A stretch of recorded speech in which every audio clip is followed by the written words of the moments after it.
Welcome to sauce TV. నేను మీ Supriya. Credit card వాడే వారికి ఇది ఒక ముఖ్య గమనిక అనే చెప్పవచ్చు.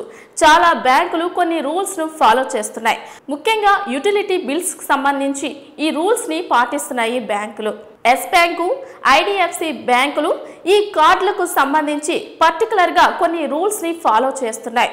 అందులో ముఖ్యంగా యూటిలిటీ బిల్స్ కి సంబంధించి వాటర్ బిల్లు, ఎలక్ట్రిసిటీ బిల్ వంటివి ఎప్పుడైనా మనం పే చేసేటప్పుడు దానిలో 1% అనేది ట్యాక్స్ కింద తీసుకుంటున్నారు. దీనికి సంబంధించి మరిన్ని వివరాలు ఇప్పుడు తెలుసుకుందాం.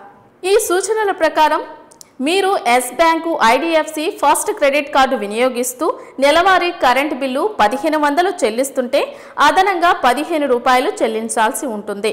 అయితే ఇక్కడ కూడా బ్యాంకులు ఉచిత లావాదేవీలకు కొంత లిమిట్ ప్రకటించాయి. వినియోగదారులు ఎస్ బ్యాంక్ క్రెడిట్ కార్డుపై 15,000, ఐడిఎఫ్సి ఫస్ట్ బ్యాంక్ క్రెడిట్ కార్డుపై 20,000 రూపాయల వరకు ఉచిత లావాదేవీలు జరుపుకోవచ్చు.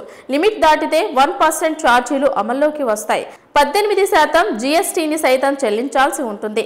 కాగా క్రమంగా క్రెడిట్ కార్డుల వినియోగం పెరుగుతున్నదన్న విషయం విదితమే. కొందరు ఇంటి అద్దెలు సహా వివిధ బిల్లులను క్రెడిట్ కార్డుపై కట్టేస్తున్నారు. ఆ తర్వాత వెసులుబాటును బట్టి చెల్లిస్తున్నారు. ఇప్పటికే ఇంటి అద్దెలపై అదనపు ఛార్జీలు వడ్డిస్తున్నాయి కొన్ని బ్యాంకులు. ఇప్పుడు ఎలక్ట్రిసిటీ, వాటర్, గ్యాస్ ఇలా పలు రకాల బిల్లు చెల్లింపుపై కూడా వడ్డించేందుకు సిద్ధమయ్యాయి. అసలు ఎందుకు ఈ మార్పు? బ్యాంకులు ఈ రుసుములను అమలు చేయడానికి 2 ప్రధాన కారణాలు చెబుతున్నాయి. ప్రతి క్రెడిట్ కార్డు లావాదేవీకి చెల్లింపు గేట్వేలు వ్యాపారాలు వసూలు చేసే రుసుములను ఎండిఆర్ సూచిస్తుంది. ఎండిఆర్ వర్గాన్ని బట్టి మారుతుంది. యూటిలిటీ బిల్లు చెల్లింపుల కోసం ఇతర వర్గాలతో పోలిస్తే ఎండిఆర్ సాధారణంగా తక్కువగా ఉంటుంది.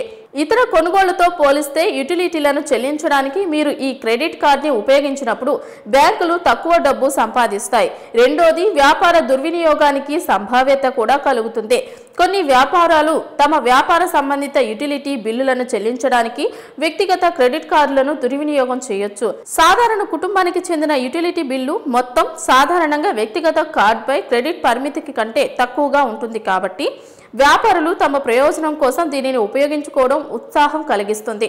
అదనపు రుసుము అటువంటి పద్ధతులను నిరుత్సాహపరుస్తుంది.